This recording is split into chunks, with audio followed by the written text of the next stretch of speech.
I am back in the van. I know. It just works. Right now it just works. I think I'm going to call these the VV vlogs. Van vlogs or something. I don't know. Anyways, so hopefully, ooh, there's a glare. Well, we'll see how it goes. But hopefully this one will, I don't know. It might be a regular thing, but I'm going to try and make some that aren't me driving so I can actually look at you. But, yeah, so this video here is going to recap my second surrogacy journey and how that went. And I'm going to try to keep it actually, I don't know, simple, sort of short and to the point. It was uneventful. As I mentioned in my previous video, I had started my third level of my RN program, and we were doing clinicals, we were doing a lot of exams in preparation for our fourth level, which would have had our preceptorship, a capstone, and of course a lot more testing to be done. So anyways, this would have been probably around June, July of 2022 that 2022?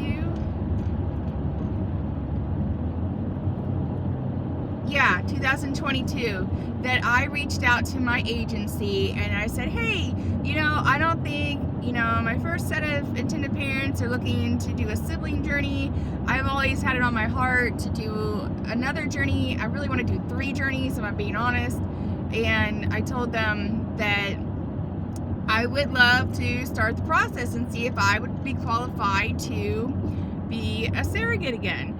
So we started the ball rolling, and there's a lot of things, a lot of different aspects to go into that. So I might just go ahead and make a separate video because there's a lot of steps.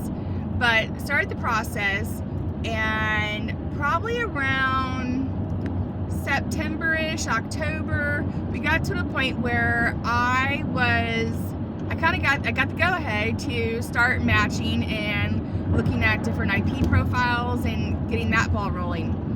Well, the very first profile that I came across, and I had, I don't want to call it stipulations, but I had requested that I stay with my same agency and the clinic. Like, I obviously was going to change agencies, but I let them know that I really wanted to work with them, but it was important to me to also work with the same clinic that we had worked with my first intended parents, and the same attorneys and things like that. So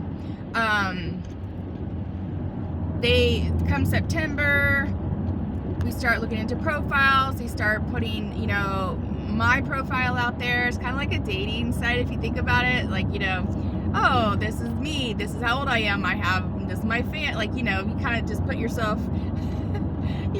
all the particulars, what I do for a living, and, why am I interested in surrogacy, that kind of thing, right?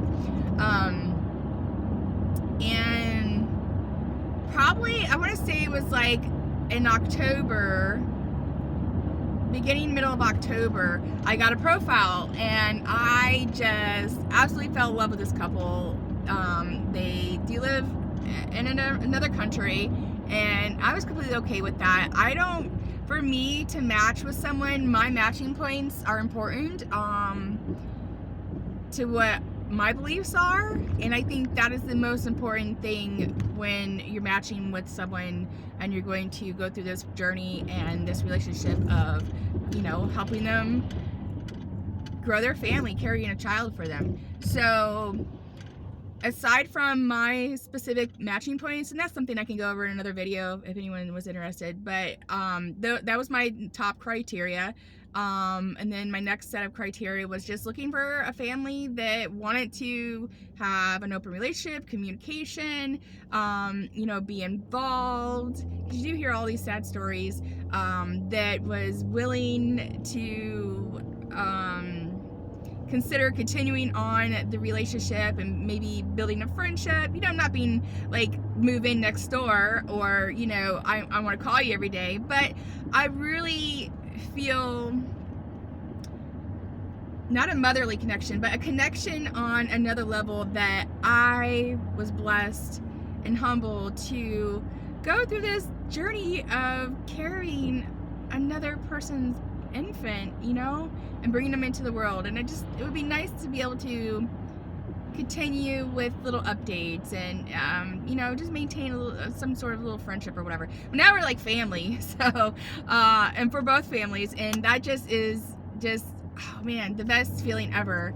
Like I said, sometimes it doesn't work out that way. Things go south, and it goes south quickly, and there is no relationship, there's no participation. It just gets really raw and ugly. But so I get their profile, I fall in love with them, I think everything's amazing, and I'm like, yeah, let's register, what do you call it, set up a Zoom call so my agency can facilitate conversation and get the ball rolling and get the really important and the really hard questions, I guess, because you talk about going through a pregnancy, you have to talk about termination, you have to talk about the what ifs and things like that. So they're great, they're there to facilitate that, and then it just kind of rolls into natural conversation, right? Getting to know each other. And I remember I was just in awe. I just thought it was going to be amazing, everything that I would want, and that there wouldn't be any, I didn't feel any concerns or any red flags. So I'm like, yeah, let's set up the call. The call goes amazing, everything as I had mentioned and thought. And I think it was the next day, that evening, I got a message that they really liked me and that sort of thing and whatever. And I was on clinical, actually. I was in class. This was a night clinical shift at the hospital. We were literally on our, I don't know, this is nursing clinicals, right? It was like a 20-minute break kind of thing. Throw some food down the hatch, and so I was like, oh my gosh, let me just email her and tell her that I fell in love with them. I'm absolutely on board. I would love to match, and let's just see where it goes. And I think they were amazing. So not even 24 hours later, because they tell you to sit on it and think about it, and see if you have any other questions, and you want to do another call, stuff like that. And I was just like, no, there's nothing. This is fantastic and perfect, and just feels right. So that happened. She ends up emailing me back. She's like, you're not gonna believe this, but I just got the same response from Anna, and the parents. So I'm like, okay, fantastic, this is great, we're gonna do this again, wow. And then from there, that was the middle end of October. We just rolled into the rest of the different things. I had to make arrangements to fly out to California. That's where our clinic is, San Diego Fertility Clinic. I love them, they're absolutely amazing. If you got to work with them, or you will get to work with them, just absolutely fabulous. So I flew out for my medical clearance, right? That's where you get a full workup and all the things. I've already been cleared on paper at this point. Now they want to see me in the office and do some labs, little procedures, and just things like that. We must be doing some construction. Sorry if I lose my train of thought.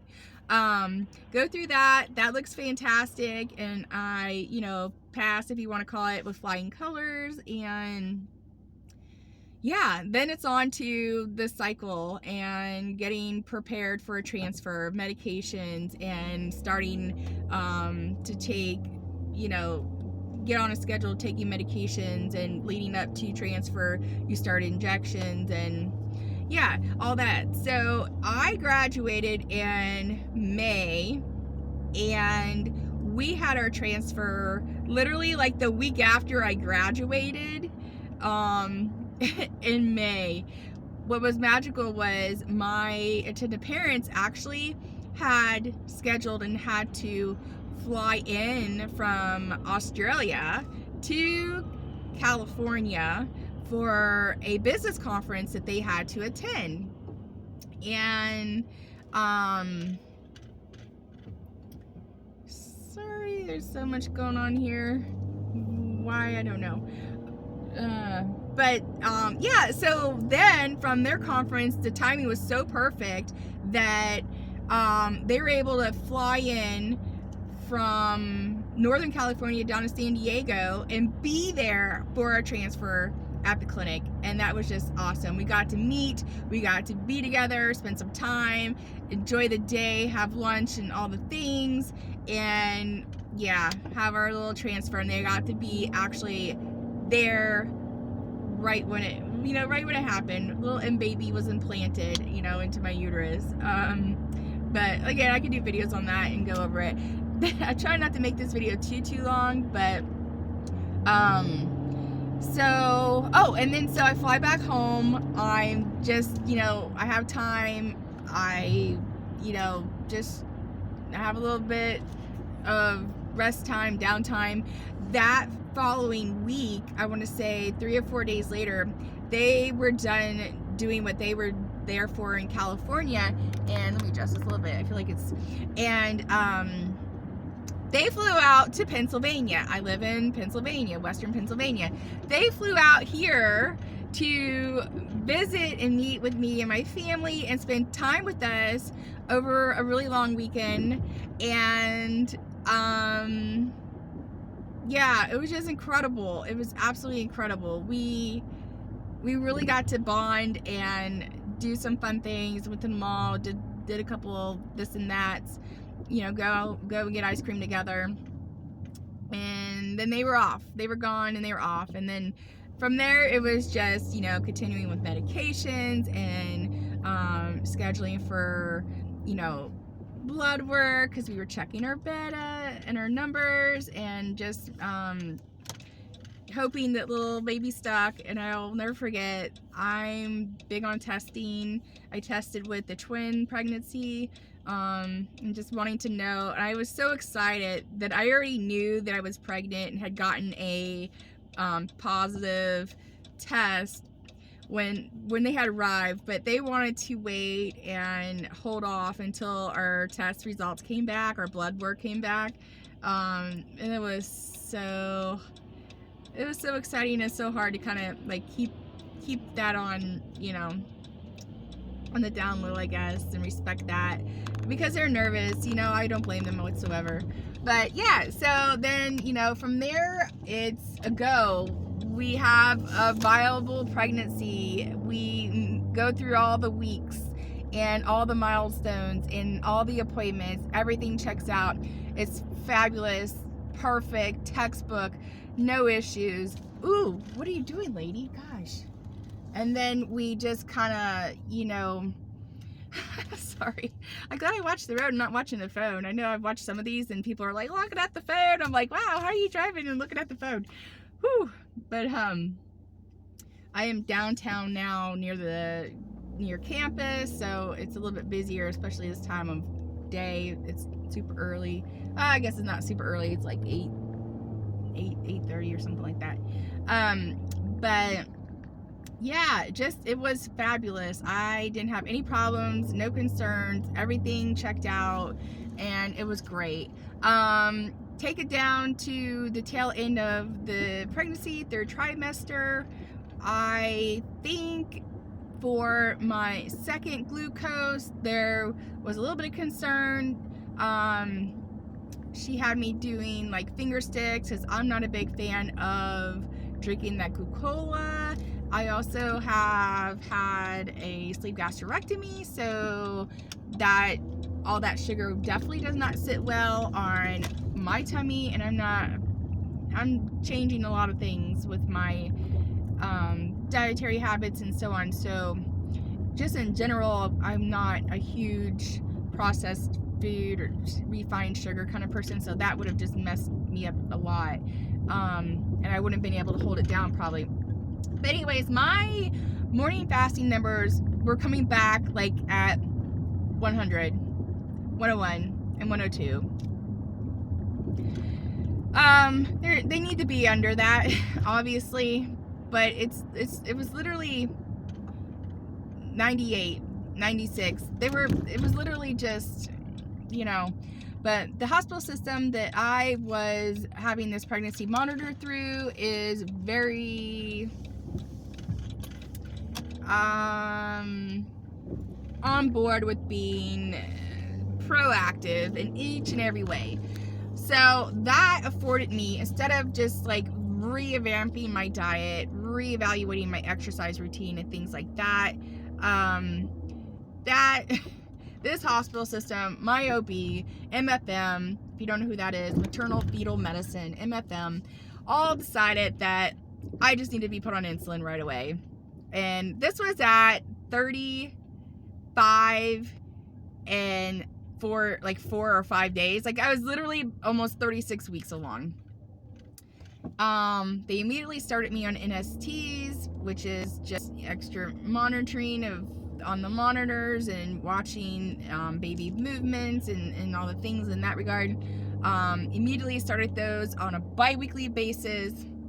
You know, she was a great OB, but at the same time, she kept pressing,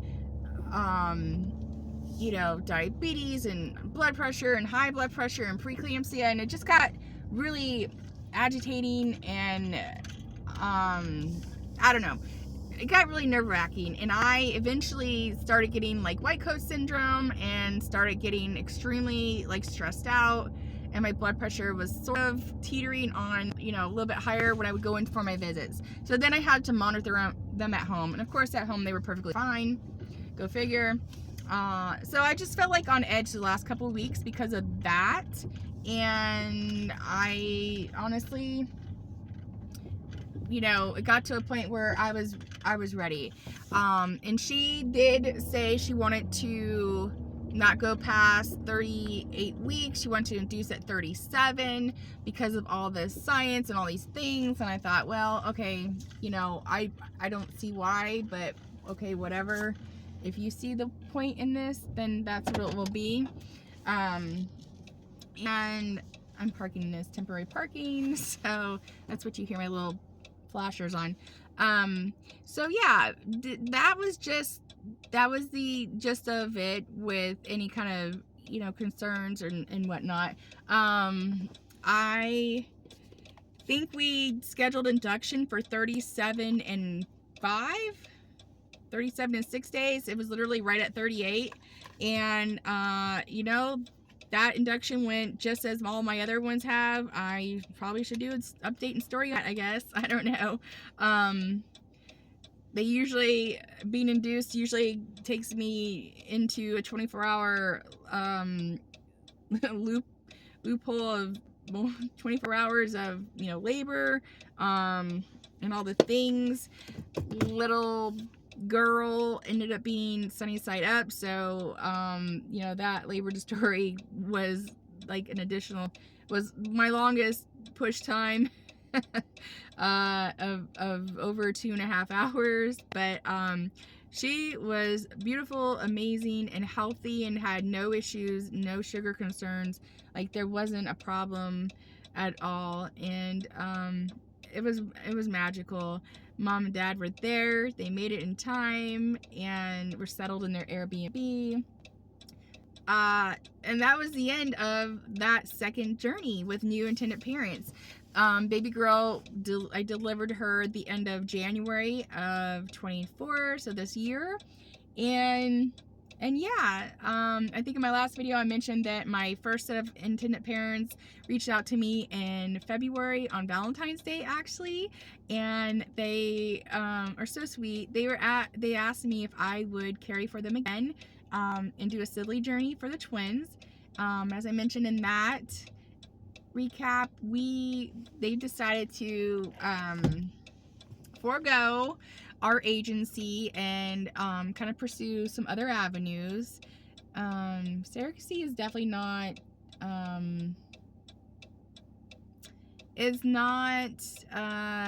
cheap at all, right?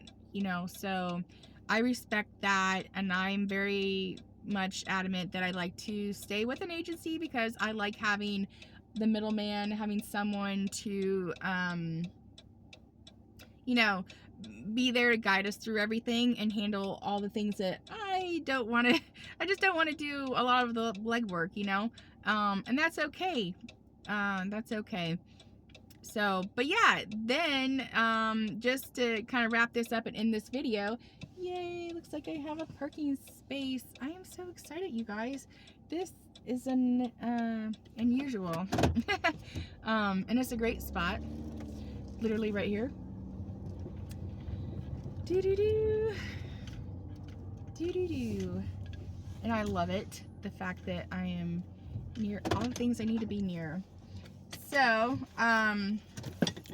yeah, just to, I'm sorry, sidetracked, but, yeah, so basically, I had told them that, you know, I'm kind of not sure how to go about this because I just carried for my second IPs, just delivered their baby, and I know, and it was in our matching point that they wanted to do a sibling journey, at some point in time to complete their family. They're looking to, you know, have 2 children. So, that was one of the other parts of, you know, deciding who or what to do with the matching. And then after that, after my first set of intended parents decided that, you know, they were going to go ahead and move on, and they were going to go ahead and just go a different avenue, I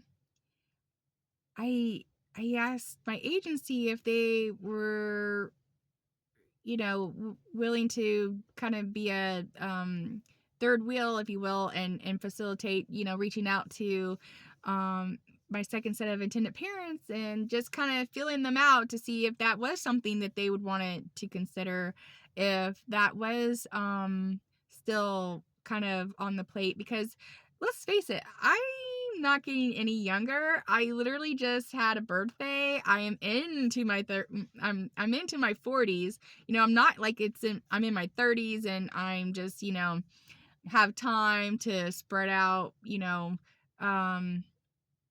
my schedule and tack on, you know, having another pregnancy and stuff like that. I'm kind of like wanting to be done, you know, and focus on like this school and the new things that are going on and stuff like that. And I've always, you know, dreamed of having 3 surrogacies journeys. There are guidelines to this, and, you know, you can't just go like constantly have surrogacy after surrogacy after surrogacy. There's a lot to it, and I have been so blessed to meet all the guidelines and standards, and qualify for one final journey, which puts me at my 3rd, which I'm like so amazed and humbled by that I've helped bring amazing tiny little people into this world that are going to grow and, you know, one day have their own tiny people. Like, I don't know. Maybe I'm just goofy, but kind of rambling. But anyway, so my agency coordinator reached out and said, hey, you know, we were just kind of wanting to see where you were in this point. Amanda was just approached by her previous IPs, but they're moving on. And we just thought, hey, maybe this is a good time just to see, you know, what your thoughts are. So we could kind of give Amanda a heads up on maybe what what she wants to do. And they were like, oh, we thought it was too soon. We thought the whole diabetes thing was going to throw things off, and we didn't want to impose, and we didn't want to ask too soon. But they're like, yeah, absolutely. So that was in March. That was the end of March, I think. Or maybe it was the beginning of April. I don't even know now. But with that said, we are officially on our 3rd journey. Myself, I'm on my 3rd journey with my second set of intended parents on a journey to carry a sibling for them and their little new baby girl now. She is almost 8 months, and I'm just so blessed to be in this situation. I just have no words. I have gone through a lot of medical screening with my private PCP. I've had consultation and gone through all the consultating and workups and things with my OB, and checking for like a lot of times when they, I don't want to say taggy, but when you have a gestational diabetes, that tends to roll into type 2 diabetes after a pregnancy. I don't have any concerns there. Everything is fantastic. Numbers look great. My A1C was like 5.1 or something. So like, and that's just a lab work to kind of justify what your blood sugar levels are kind of doing over the course of like 3 months. But so, oh, I had to sit down with maternal fetal medicine again, MFM. That is huge because I'm considered like a geriatric. I'm old. I'm considered old to be carrying, carrying pregnancies. But it is what it is. And just with that history of having been on insulin, and just concern, like just wanting to be proactive and delivering that 37.5 weeks or whatever it was, 38 weeks. So, but yeah, we've gotten everything back as far as the initial paperwork with getting me cleared on paper. All of those documents and all of that information has been sent off to San Diego to my fertility clinic, and it has been reviewed by the nursing staff and it's also been reviewed by the doctors and the care team there. They kind of, I don't know, I feel like they do like a roundtable thing and they look at all the cases and they review everything and kind of go like, through that. I literally just got cleared on paper. I'm fully cleared on paper, and it's super exciting, especially to converse with my intended parents and be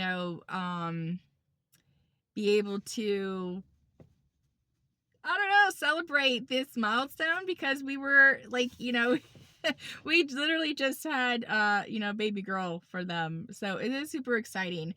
The next step for me is probably I have a few pounds to shed. I'm still postpartum, about 8 months or so. And I've kind of like swung back into things with my kids and their school and my school, and just working and trying to figure out just a lot of things. I've been changing up my routine with exercise and my diet, and I've done a lot of major changes. Like I've cut out processed foods, refined sugars. I'm about to I've gone pretty much vegan, but I feel like I'm about to embark on a raw vegan lifestyle. I really loved it. It helped me. I felt amazing. I have fibromyalgia, so it's really cleared up a lot of inflammation in my system. But yeah, that's kind of off on a tangent. So the next thing is for me to fly out to the clinic and get medically cleared with all my lab work and these little tests that they do and stuff like that. So that's next. So stay tuned for an update on my third surrogacy journey, caring for my second set of intended parents, doing a sibling journey. I know that's a lot. So, well, I hope this brings everything up to speed. This talks about my, this will kind of wrap up my 3-video series talking about my first journey with my intended parents carrying twins, my adventures through RN school and navigating that and coming out on top as a new RN, and a quick 30-minute recap of what it was like to be a surrogate for the second time around and go through that process, and a sneak peek into the future because there will be a third journey. So I really want to document that a lot cleaner and a lot more thoroughly than I did before. I am on TikTok. Everything Manda is the same. I'll have to figure out how to stick those handles like down in my video. I think you can add them somewhere. I'm still trying to navigate and learn all the things.